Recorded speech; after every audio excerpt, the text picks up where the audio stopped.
नियामक ज्यामिति का पार्ट 4 और इस पार्ट 4 में हम लोग आज अध्ययन करेंगे संरेख होने का शर्त है।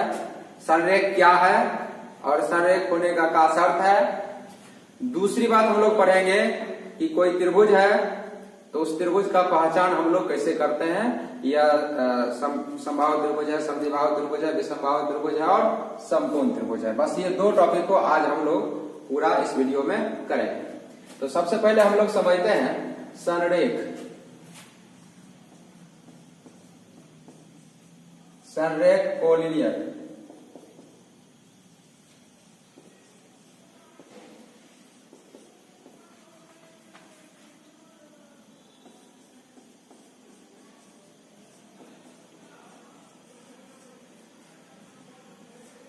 संरेख बिंदु है कोलिनियर पॉइंट्स।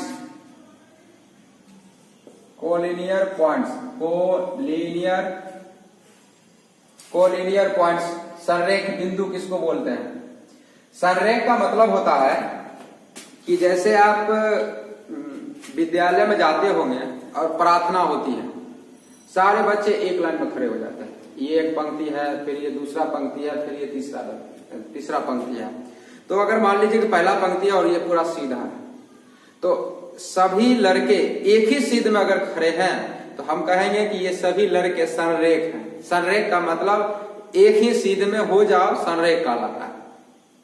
इसी प्रकार दूसरा लाइन होगा, दूसरा लाइन में जितने भी बच्चे हैं पूरा एकदम सीध में होंगे तो हम कहेंगे कि वे सभी बच्चे संरेख हैं, सभी एक दूसरे के संरेख हैं।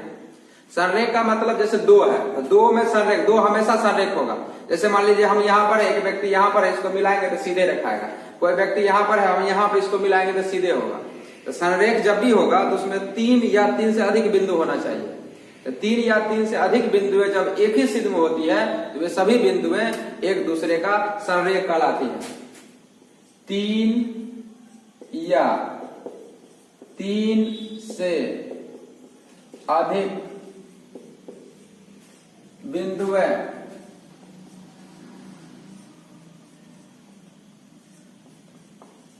एक ही सीध में होती है तो वे सभी एक दूसरे का संरेख कहलाता है। एक दूसरे का संरेख कहलाता है। जैसे प्रार्थना के समय एक ही पंक्ति में खड़ा सभी छात्राएं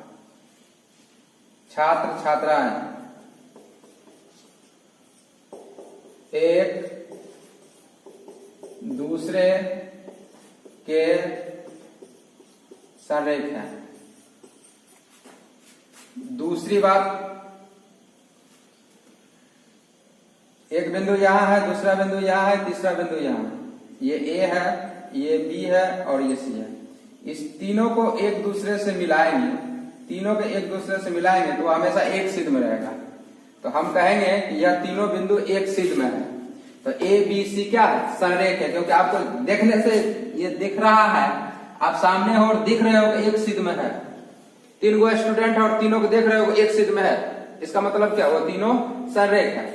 तो ए बी एवं सी संरेख है। तो संरेख किसे कहते हैं वो आप समझ गए, और हमने उसका एग्जाम्पल दिया। अब ये जो दूरी सूत्र का प्रयोग करके हम लोग ये जानेंगे कि 3 बिंदु का नियामक दे देगा तो संरेख है या नहीं।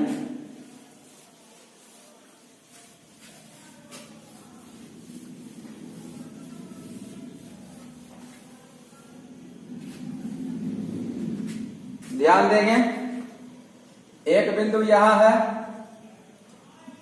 दूसरा बिंदु यहाँ है और तीसरा बिंदु यहाँ। इस तीनों को एक दूसरे से मिला दिया। 3 बिंदु है ABC, तीनों को एक दूसरे से मिला दिया।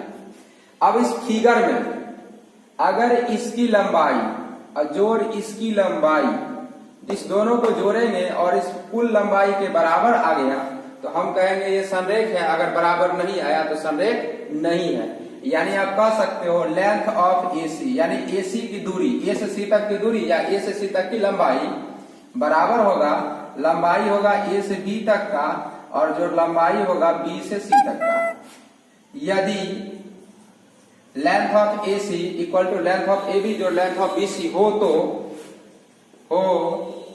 तो A, B एवं C संरेख होती है।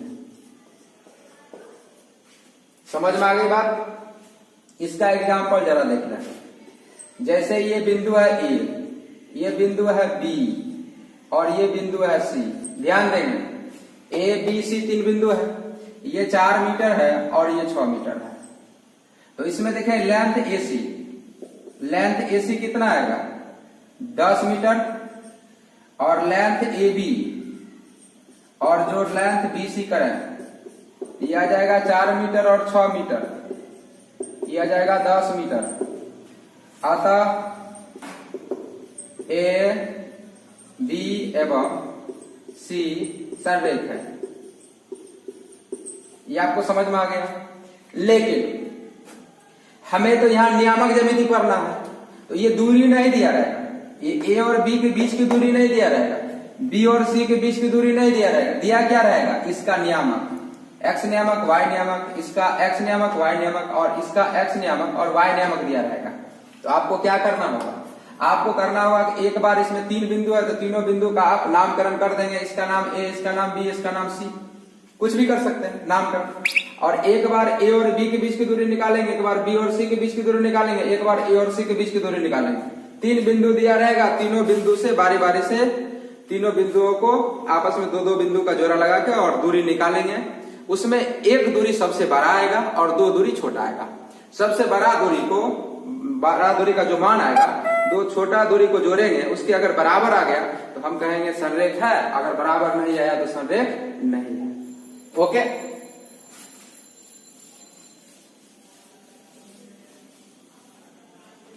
ध्यान देंगे। जैसे ये है, इसका नियामक दे देगा x1 और ये y1।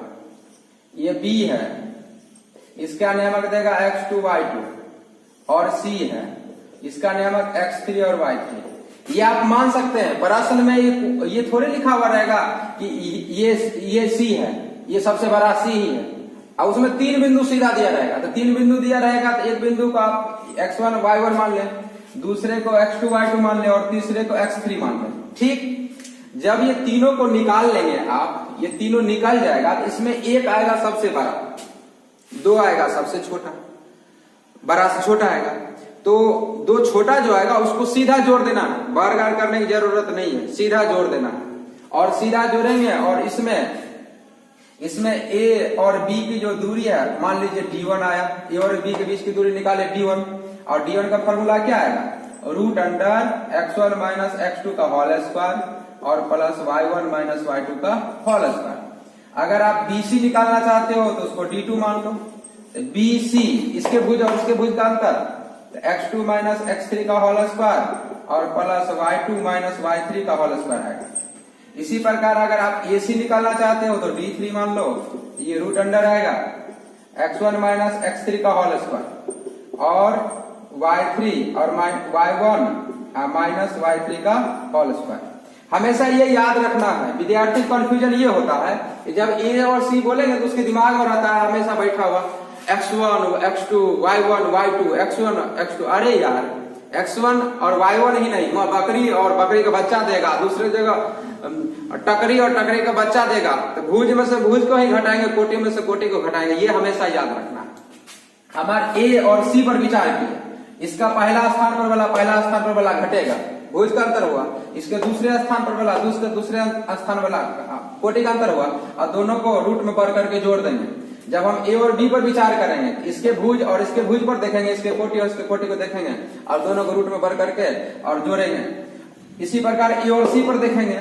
ये दिमाग में कदापि नहीं रखना है कि हम डी बराबर फार्मूला जानते हैं, रूट अंडर होता है x1 माइनस x2 का whole square, y1 minus y2 का होल स्क्वायर। वहां पर तो x1 की जगह पर x3 भी हो सकता है, y1 की जगह पर x4 भी हो सकता है, उलट पुलट कुछ भी हो सकता है। इसलिए हमें सिर्फ ये याद रखना है कि हम जो दो बिंदु बोलते हैं उस दोनों बिंदु का नियामक क्या है और दोनों का पहला नियामक क्या है, दोनों का दूसरा नियामक क्या है।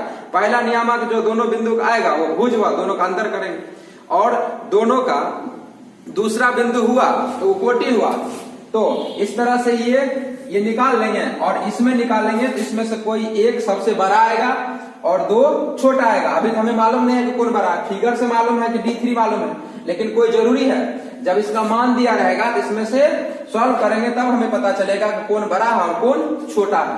इसमें से कोई एक बड़ा आएगा और दो छोटा आएगा, बड़ा का मान दो छोटा के योगफल के बराबर आ गया तो समरूप है, सॉरी समरूप नहीं संरेख है, और नहीं आया तो संरेख नहीं है। अब इस पर आधारित आपके बुक में ढेर सारा क्वेश्चन होगा, उस क्वेश्चन को आप बना सकते हैं।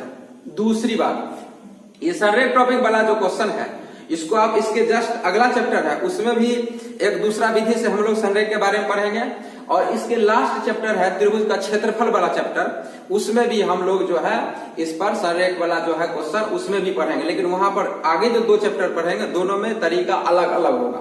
लेकिन बोर्ड के एग्जाम में जब पूछेगा तो आप तीनों में से कोई एक तरीका द्वारा संरेख के क्वेश्चन को बना सकते हैं। संरेख होने के शर्त को तीन तरीका से साबित किया जा सकता है, तीन तरह से उस क्वेश्चन को बनाया जा सकता है, जिसमें से एक तरीका हमने बता दिया, उसका नाम है दूरी सूत्र, दूसरा तरीका है रेशियो फार्मूला अनुपात सूत्र, और तीसरा उसका मेथड है त्रिभुज का क्षेत्रफल।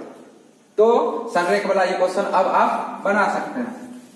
दूसरी बात है कि ये अभी हमने बताया, अब जरा देख लें, ये है और ये त्रिभुज है, ये A है x1 और ये y1, ये B है और ये x2 है और ये y2 है, और ये C है और ये x3 है और y3 है। ये अब A और B के बीच की दूरी निकालेंगे तो D1, इसके बीच की दूरी निकालेंगे D2 और इसके बीच की दूरी D3। ये तीन दूरी निकालना पड़ेगा, और तीन दूरी निकालेंगे अगर मान लीजिए यदि तीनों दूरी बराबर आ गया, D1 बराबर D2 बराबर D3, तीनों दूरी बराबर आ गया, इसका मतलब यह समबाहु त्रिभुज होगा। समबाहु त्रिभुज जो नीचे क्लास में पढ़े हैं, समबाहु त्रिभुज।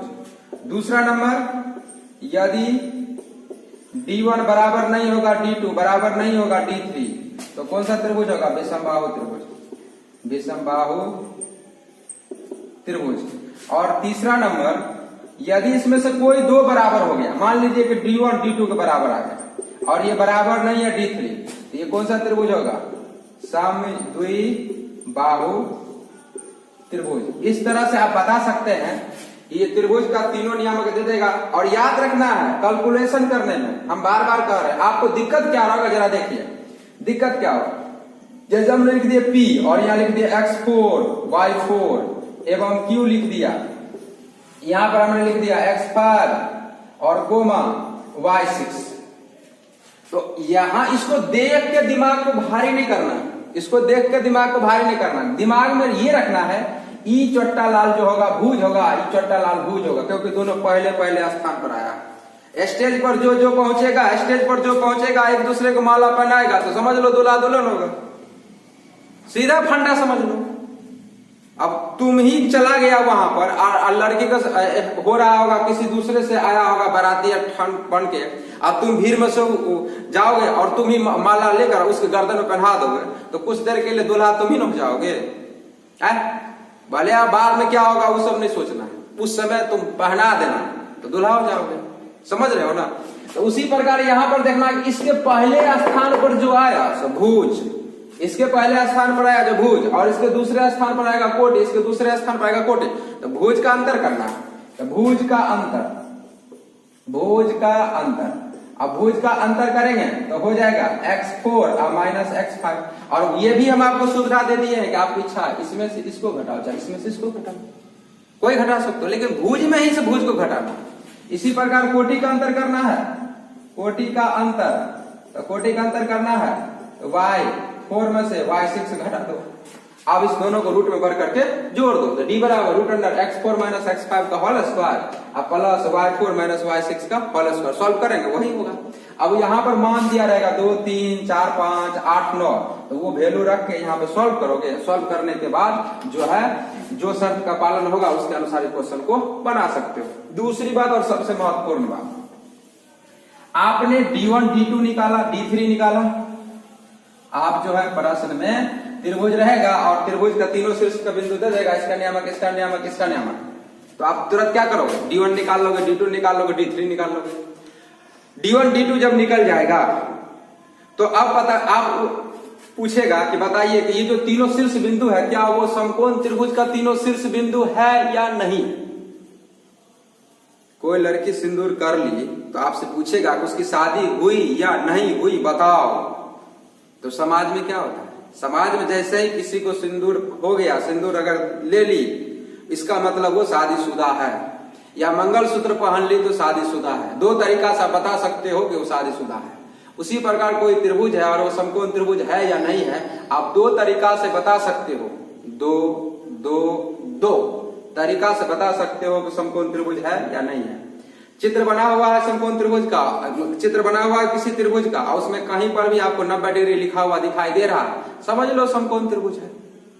एक तरीका ये है। दूसरा तरीका है कि कोई त्रिभुज रहेगा, उसमें त्रिभुज के तीनों भुजा दिया रहेगा, तीनों भुजा दिया रहेगा तो उसमें एक भुजा सबसे बड़ा होगा, दो भुजा छोटा होगा। बड़ा भुजा को बर कर देंगे, दो छोटे भुजा को बर करके जोड़ेंगे, अगर बराबर आया तो समकोण त्रिभुज है, अदरवाइज समकोण त्रिभुज नहीं है। जैसे एग्जाम्पल ले लीजिए, जैसे हमने एग्जाम्पल लिया, ये 3 4 और 5 मीटर, ये किसी त्रिभुज के तीनों भुजा है। एक पहली भुजा 3 मीटर, दूसरा 4 मीटर और तीसरा 5 मीटर है। अब कहेगा कि बताइए ये समकोण त्रिभुज के तीनों भुजा है या नहीं है। तो क्या करोगे, इसमें d1 बराबर मान लो 3 मीटर, d2 बराबर मान लो 4 मीटर और d3 बराबर मान लो 5 मीटर। अब इसमें से सबसे बड़ी भुजा कौन है, d3 का बर करो, d3 का बर करो, तो 5 का बर करोगे तो 25 आएगा। आप दो छोटी भुजा को बर करके जोड़ दो, d1 स्क्वायर और d2 स्क्वायर, तो 3 का स्क्वायर करो और 4 का स्क्वायर करो, 3 का स्क्वायर 9 और 4 का स्क्वायर 16, जोड़ोगे तो 25। तो अब बताओ d1 स्क्वायर और d2 स्क्वायर बराबर क्या है, d3 स्क्वायर है।